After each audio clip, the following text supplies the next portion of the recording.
தமிழக பள்ளி கல்வித்துறை அமைச்சர் அவருடைய சொந்த மாவட்டம் திருச்சி மாவட்டம்.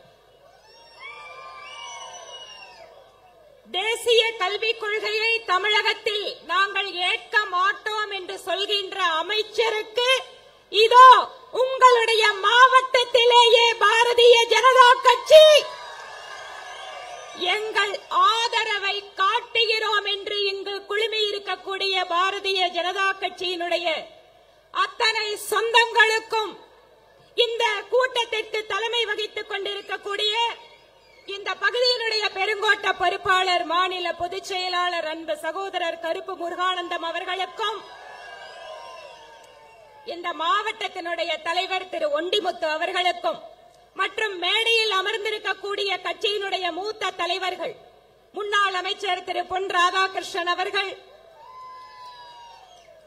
நம்முடைய முன்னாள் சட்டமன்ற உறுப்பினர் அன்பு தலைவர் திரு ஹெச் ராஜா அவர்கள், முன்னாள் ஆளுநர் அன்பு சகோதரி டாக்டர் தமிழிசை சவுந்தரராஜன் அவர்கள் மற்றும் மாநிலத்தினுடைய முக்கிய தலைவர்கள், மாவட்டத்தினுடைய தலைவர்கள், மேடையில் அமர்ந்திருக்கக்கூடிய அத்தனை சகோதர சகோதரிகளுக்கும் ஊடக நண்பர்களுக்கும் என்னுடைய வணக்கத்தை சொல்லி, தேசிய கல்விக் கொள்கை என்பது என்ன என்பதை மக்களிடம் நாம் விளக்க வேண்டும். அன்பு சகோதர சகோதரிகளே, இன்றைக்கு ஒரு குடும்பத்திலே ஒரு குடும்ப தலைவனுடைய வருமானம் என்பது பெரும்பகுதி எங்கே செல்கிறது என்றால், நகர்ப்புற பகுதிகளாக இருந்தால் வீட்டினுடைய வாடகைக்கு செல்கிறது. இரண்டாவது மிகப்பெரிய செலவு குழந்தைகளுடைய படிப்பாக இருக்கிறது. ஒரு காலத்திலே கல்வியினுடைய கட்டமைப்பில் மற்ற மாநிலங்களுக்கெல்லாம் உதாரணமாக இருந்து கொண்டிருக்கக்கூடிய தமிழகத்தில் அரசாங்கத்தின் ரீதியாக அமைந்திருக்கக்கூடிய பள்ளியினுடைய கட்டமைப்பு சிறிது சிறிதாக மாறி இன்று தனியார் பள்ளிக்கூடங்கள் தான் சிறந்த கல்வியை கொடுக்க முடியும் என மக்கள் நம்புகின்ற நிலைக்கு அரசாங்கம் மக்களை தள்ளி இருக்கிறது. இந்த நிலைமையை மாற்ற வேண்டும். ஒரு ஏழை சிறுமியோ சிறுவனோ ஒரு நல்ல தரமான கல்வியை பெற வேண்டும் என்பதற்காக நம்முடைய அன்பு பிரதமர் நரேந்திர மோடி அவர்களால் கொண்டு வரப்பட்டதுதான் தேசிய கல்விக் கொள்கை. ஏழை எளிய மக்கள், கிராமப்புறத்தில் இருக்கக்கூடிய அந்த பொருளாதாரத்தில் பின்தங்கிய குழந்தைகள் கூட நல்ல தரமான கல்வியை பெற வேண்டும் என்பதற்காக பல்வேறு கருத்துக்களை உள்ளடக்கி கொண்டு வரப்பட்டதுதான் தேசிய கல்விக் கொள்கை. இன்னைக்கு பெரும்பாலான தனியார் கல்வி நிறுவனங்கள் அதை ஏற்றுக்கொண்டாகிவிட்டது. தமிழ்நாட்டில் புதிய கல்விக் கொள்கை, தேசிய கல்விக் கொள்கை எல்லாம் தனியார் கல்வி நிறுவனங்கள் கிட்டத்தட்ட 90% மேல் அமல்படுத்த ஆரம்பித்து விட்டார்கள்.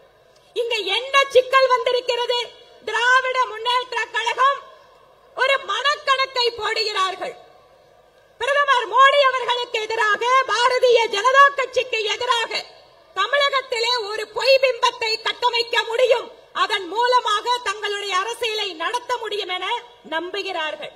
அதனால் தேசிய கல்விக் கொள்கையை இந்தியை திணிக்கிறார்கள் என்ற புது கதையை உருவாக்குகிறார்கள். நம்முடைய பிரதமர் மோடி அவர்கள் நம்முடைய தாய்மொழியிலே படிக்க வேண்டும் என்பதில் அசைக்க முடியாத உறுதி கொண்டவர். அதனாலதான் இன்றைக்கு நீட் தேர்வு நம்முடைய குழந்தைகள் தமிழிலேயே எழுதலாம். பாதுகாப்பு படைகளுக்காக நடக்கின்ற தேர்வுகள் எல்லாம் இதுவரை பிராந்திய மொழிகள் கிடையாது. இப்போது நம்முடைய குடும்பத்தில் இருக்கக்கூடிய இளைஞர்கள், இளைஞிகள் பாதுகாப்பு படைக்கு செல்ல வேண்டும் என்றால் தமிழிலேயே எழுத முடியும் பரீட்சையை. திராவிட முன்னேற்ற கழகத்தினுடைய கடந்த 4 ஆண்டுகால ஆட்சியை பார்த்திருக்கக்கூடிய மக்கள் எப்போது திமுக அரசை வீட்டுக்கு அனுப்பலாம் என்று காத்துக் கொண்டிருக்கிறார்கள். ஆனால் இல்லாத ஹிந்தியை திணிக்கிறோம் என்று மக்களிடையே பொய் பேசுகின்ற அரசாக இந்த அரசு இருக்கிறது. ஒவ்வொரு துறையிலேயும் ஊழல் நடைபெற்றுக் கொண்டிருக்கிறது. மத்திய அமலாக்கத்துறை 1000 கோடி ரூபாய் அளவிற்கு டாஸ்மாகிலே ஊழல் என்று அறிக்கை கொடுக்கிறது. என்ன நினைக்கிறாங்க? 1000 ரூபாயை பெண்களுக்கு கொடுத்து விட்டால் டாஸ்மாகிலே 1000 கோடியை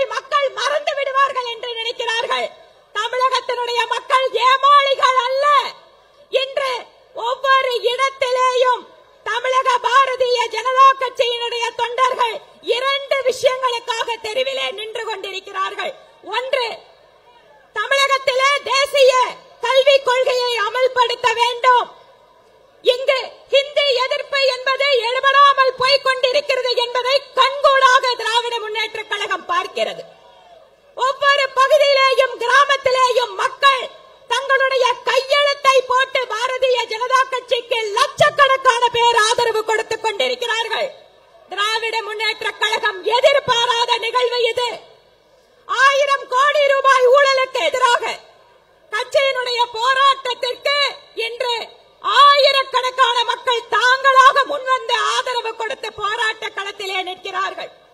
இன்னும் 1 வருட காலம், 1 வருஷம் கூட இல்ல, இந்த 1 வருஷம் கூட இல்லாத அரசாங்கம் எப்படியாவது தமிழை சொல்லி தொகுதி மறுவரை என்று இல்லாத விஷயத்தை திசை திருப்பி ஏதாவது ஒரு நாடகத்தை நடத்தி மக்களை ஏமாற்ற முடியுமா என்று பார்க்கிறார்கள். நிச்சயம் அது நடக்கப் போவதில்லை. 2023 தேசிய ஜனநாயக கூட்டணி தமிழகத்தில் ஆட்சி அமைக்கின்ற பொழுது இந்த தேசிய கல்வி கொள்கை என்பது இங்கு அமல்படுத்தப்படும் என்பதை அதை கண்ணை காண்பதற்காக இங்கு நாம் கூடிக்கொண்டிருக்கிறோம். நம்முடைய பணி என்பது திமுக அரசை வீட்டுக்கு அனுப்புகின்ற பணியாக வரும் காலத்தில் இருக்க வேண்டும் என கூறி இந்த வாய்ப்புக்கு விடை பெற்று வாய்ப்புக்கு நன்றி கூறி விடைபெறுகிறேன். நன்றி, வணக்கம்.